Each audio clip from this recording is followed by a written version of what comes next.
Hi, everyone. Troy Evans with Cinch Home Loans. Today, we are continuing our discussion about mortgage rates and what things impact the rate that you get. If you haven't already seen it, I've previously covered some details about the interest rate market and mortgage-backed securities, along with the differences between your mortgage rate and the cost of your rate. You can find it here on my channel, and I will link to it below. Today, I want to cover rate adjustments instituted by Fannie Mae and Freddie Mac to conventional loans. These rate adjustments account for the risk profile of each borrower. So in other words, they've determined that certain loan profiles have a higher rate of delinquency than other loan profiles and therefore are riskier. These are known as loan level price adjustments. We will refer to these through the rest of this video as LLPAs. These are not adjustments to the interest rate itself. Instead, these are adjustments to the cost of your interest rate.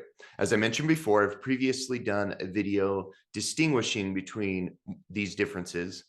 Check that out in case you'd like to learn more. But as a short recap, if you have a $100,000 loan amount and an LLPA of 0.25%, that will equal a cost or a price adjustment of 0.25% of the loan amount.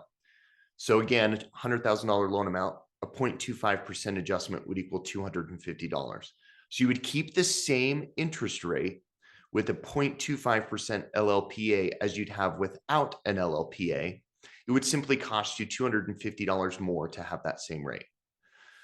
So your loan officer will take these LLPAs of your loan profile into account when you're getting your quote, but that doesn't mean that there's some big secret or that that info is not available to you as a consumer. In fact, they're published right online. And for this video, we'll use the LLPAs right from Fannie Mae's website. This can be found by searching something as simple as Fannie Mae LLPAs in your search engine. So I'll do that now. And as you can see, these were last updated April of 2022. They don't change too often for most borrowers, but since they can change in the future, I do want to emphasize and point out that the LLPAs we'll review today were published in 2022. To start, I want to show you the LLPAs in Table 1.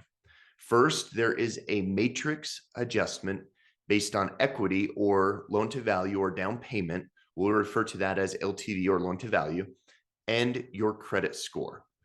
Please note that this is for all loan terms greater than 15 years. So for those of you getting 10 or 15-year fixed rate mortgages, Table 1 does not apply to you. We'll later see that there are additional restrictions for cash out refinances, making Table 1 applicable for all purchase and no cash out refinance loans only. So on the vertical axis, we see here that there's a credit score greater than 740 will yield the best possible pricing adjustments. And from there, things move down at 20 credit score point increments. This is why we constantly push for borrowers to shoot for a 740 or above credit score. This single factor alone will help more than anything else in determining your interest rate and interest rate pricing adjustments. Next, on the horizontal axis, we see the impact that equity or loan to value plays on your loan. A down payment of 40% or more and a credit score of 740 or higher has no pricing adjustments. One item I want to point out, it is commonly said that a 20% down payment will get a borrower the best rate. But as we can see looking here at this matrix, that no matter the credit score, there is a slight increase in price adjustments at a 20% down payment versus a 15% or 25% down payment. Now, I could go into a lot of detail as to why Fannie Mae and Freddie Mac do this, but ultimately they make the rules. And again, these LLPAs are determined off of risk profile. So the term, whether it be a fixed rate loan for 15 years or less, or a loan for longer than 15 years, is the first thing that impacts your rate pricing. The next thing is this matrix, which shows your credit score and down payment, or credit score and LTV. Let's move to Table 2. Next, we have, in addition to the adjustments in Table 1, we have adjustments for an adjustable rate mortgage first, and also an adjustment if the property is a manufactured home. There is also an adjustment for an investment property instead of an owner-occupied property. These adjustments don't change depending on your credit score. They are fixed adjustments based on your LTV or down payment. Additionally, in Table 2, we see adjustments if your loan is a cash out refinance. We said earlier that there are loan to value limits of a cash out refinance, and you can see them here at 80% LTV. Under 80% LTV, and we're back to our LTV credit score matrix, similar to what we referenced earlier. The next sections of Table 2 show LTV adjustments for having a high balance loan. Now, high balance loan means that your home is located in one of the select few counties across the country eligible for financing with Fannie Mae or Freddie Mac at above the national conforming loan limit.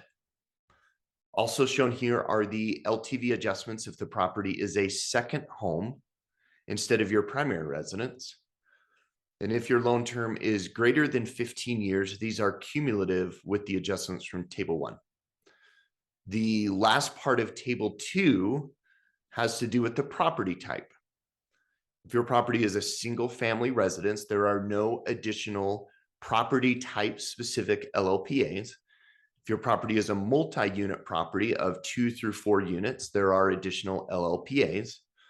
And if your property is a condominium, there are some LTV specific adjustments.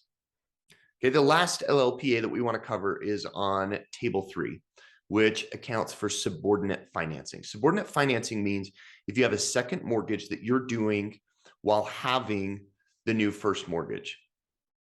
This one is quite a bit trickier to read because it has an LTV and credit score matrix like we've shown before, but it also has a second form of loan to value matrix known as CLTV, or combined loan to value. Okay, so LTV is the first mortgage loan amount compared to the value of the property. CLTV refers to the combined loan total of your first and second mortgages compared against the value of your property. So at the top, there is a 0.375% pricing adjustment simply for having subordinate financing.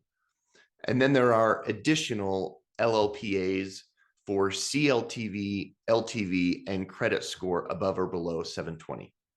Okay. This is the underbelly of what a lender looks at when determining your mortgage rate.